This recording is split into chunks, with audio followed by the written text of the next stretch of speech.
Може би се чудите колко кофеин е безопасен по време на бременност.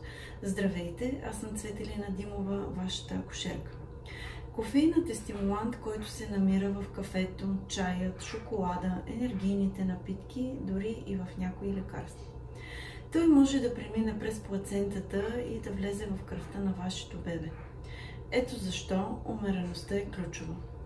Американският колеж по акушерство и гинекология препоръчва бременните жени да ограничат приема на кофеин до не повече от 200 мг на ден, което е приблизително чаша кафе около 300 мл или 4 чаши черен чай.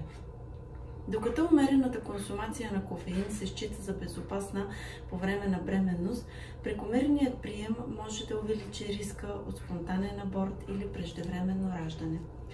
Важно е да се отбележи, че съдържанието на кофеин може да варира значително в зависимост от марката, порцията и начина на приготвяне.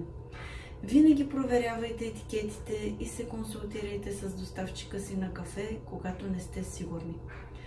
В случай, че се борите с умората по време на бременност, помислете за следните алтернативи без кофеин. Хидратирайте се с вода, билкови чайове или натурални плодови сокове. Изберете кафе или чай без кофеин. Включете редовна физическа активност, като ходене или йога, за да повишите енергийните си нива. Приоритизирайте съня и установете здравословен сън. Заредете тялото си с балансирана диета, богата на плодове, зеленчуци, протеини, въглехидрати. Напишете ми в коментар, отказахте ли се от кофеина, когато разбрахте, че сте бременна. Споделете това видео, за да достигне до повече хора, а за още полезни съвети последвайте страницата на Кабинет Радост.